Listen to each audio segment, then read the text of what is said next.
किस गुनाह की वजह से तुझे ये अजाब मिलता है।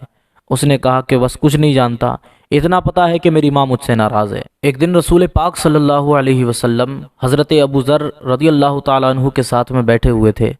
अचानक से आप सल्लल्लाहु अलैहि वसल्लम उठे और उठने के बाद में कहा, ए अबू ज़र, चलो आज गरीबों की खबर लेकर के आते हैं। हज़रत अबू ज़र कहने लगे, या रसूल अल्लाह, गरीब कौन है? कहा, वही जिनकी खबर गिरी करने के लिए कभी कोई नहीं जाता। हज़रत अबू ज़र समझ गए कि यहाँ पर मुराद मुर्दे हैं। हज़रत अबू ज़र ने पूछा, या रसूल अल्लाह, क्या आप कब्रिस्तान जाने की बात कर रहे हैं? तो हुज़ूर पाक अलैहिस्सलातु वस्सलाम ने फरमाया, जी हाँ, मैं कब्रिस्तान जाने की बात कर रहा हूँ, क्योंकि दुनिया के अंदर वही लोग हैं कि जिनके अपने भी उनका हाल पूछने के लिए नहीं जाया करते। तो हज़रत अबू ज़र कहते हैं कि मैं अल्लाह के रसूल सल्लल्लाहु अलैहि वसल्लम के पीछे पीछे चल पड़ा।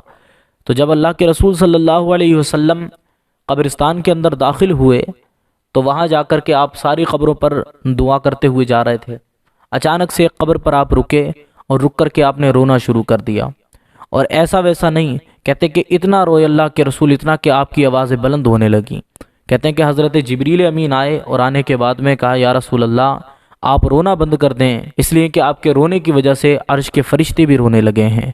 अल्लाह के रसूल सल्लल्लाहु अलैहि वसल्लम किसी के लिए रोएं। ज़रा सोचें, जिस गुनहगार के लिए मेरे आका के आंसू बह जाएं, मेरे आका की आंखों से निकले हुए 2 आंसू जहन्नम की आग को ठंडा कर सकते हैं। ये अल्लाह के रसूल की शान है। हज़रत जिब्रील अर्ज़ करने लगे, या रसूल अल्लाह, आपके रोने की वजह क्या है? तो हुजूर पाक ने फरमाया कि मेरे रोने की वजह यह है कि जिस कब्र पर मैं खड़े होकर के रो रहा हूँ, ये मेरे एक उम्मती की कब्र है, और परेशानी की बात यह है कि इसके ऊपर अजाब हो रहा है। अल्लाहु अकबर। हज़रत जिब्रील कहने लगे, या रसूल अल्लाह, तो इसमें परेशानी की बात क्या है?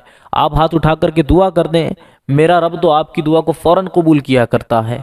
हज़रत जिब्रील की ये बात सुनी अल्लाह के रसूल ने हाथ उठाए ही थे, अचानक कब्र से आवाज़ आने लगी कि या रसूल अल्लाह, मेरे हाल पर रहम करवाइए, अल्लाह की बारगाह में मेरे लिए दुआ कीजिए कि अल्लाह मेरे गुनाहों को माफ़ कर दे, अल्लाह मेरी ख़ताओं को दरगुजर कर दे, इसलिए कि मेरे ऊपर नीचे आगे पीछे दाएं बाएं हर तरफ आग ही आग जल रही है और मैं इस आग में झुलस रहा हूँ।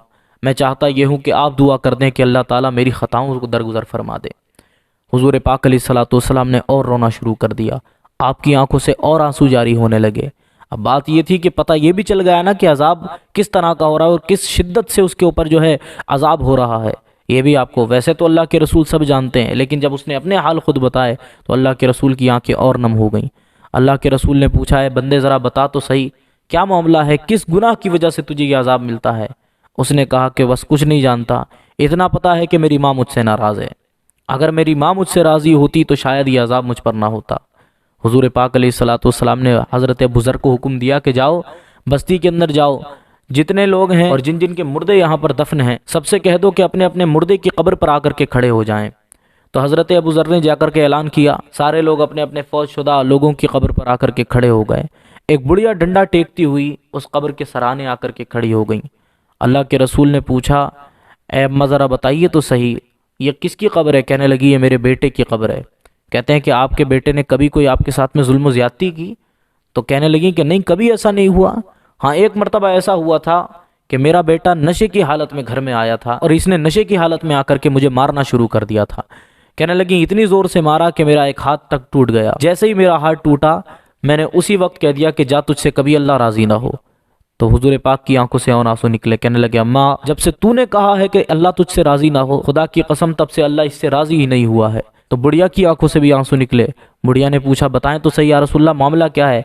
कहा, मामला ये है कि तूने कह दिया कि अल्लाह तुझसे राज़ी ना हो, जिससे उसकी माँ नहीं राज़ी हो सकती, अल्लाह ताला खुद ब खुद उससे राज़ी नहीं हो सकता। अगर चाहती यह है कि तेरे बच्चे पर अजाब ना हो, तेरे बच्चे पर इस तरह का अजाब होता है कि उसके आगे पीछे दाएं बाएं हर तरफ आग जल रही है, उसको हर वक्त कोड़े लगाए जा रहे हैं। अगर चाहती यह है कि इसका यह अजाब हटा दिया जाए, जब दुनिया में तो उसको ज़रा देर धूप में बर्दाश्त नहीं कर सकती थी, तो जहन्नम जैसी आग में कैसे बर्दाश्त कर सकती? जिस तरह तू दुनिया में इससे नाराज़ हो गई थी, उसी तरह अब ये चाहता हूँ कि तू इससे राज़ी हो जा, तो इसके गुनाह को माफ़ कर दे, इसकी ख़ता को माफ़ कर दे। उस बुढ़िया ने हाथ उठा करके कहा, मौला, मैं इससे राज़ी हो गई हूँ, अब तू भी इससे राज़ी हो जा। अल्लाह के रसूल ने फिर हाथ उठाए दुआ के लिए। अचानक कब्र से आवाज़ आई, अल्लाह के रसूल, आप मेरी माँ को लेकर के चले जाएं, इसलिए कि जिस वक्त मेरी माँ ने मुझे माफ़ किया, अल्लाह तबारक व तआला ने भी मेरे गुनाहों को माफ़ कर दिया और उसकी रहमत की बारिशें अब मेरे ऊपर गिरने लगी हैं। कल का दिन था कि मेरी माँ ने मेरे लिए बद्दुआ की थी तो मुझे अजाब होने लगा था, آج کا دن ہے کہ آپ کے کہنے پر میری ماں نے مجھے معاف کر دیا ہے تو میرے رب نے بھی مجھے معاف کر دیا ہے۔ اس لیے کبھی بھی ماں باپ کا مقام ہلکا نہ سمجھیں۔ ماں باپ وہ سرمایہ ہے، جب تک دنیا میں ہوں تب تک بھی ساتھ دیا کرتے ہیں، اور مرنے کے بعد بھی یہ اپنی قبروں سے تمہیں دعائیں دیا کرتے ہیں۔ اس لیے کبھی ان کا ساتھ نہ چھوڑو، جس طرح بھی ہوں، جیسے بھی ہوں۔ یہاں تک قرآن کے اندر آتا ہے کہ صرف شرک کا اگر تمہیں حکم دیں تو بس اللہ کے ساتھ میں شرک مت کرنا، اس کے علاوہ جو کچھ تم سے کہیں ہر بات کو تمہیں مان لینا ہے۔ تو اس لیے میری عرض یہ ہے کہ جو نوجوان اپنے ماں باپ کا دل دکھاتے ہیں وہ اس چیز سے باز آ جائیں اور ان کی قدر کرنا سیکھ لیں۔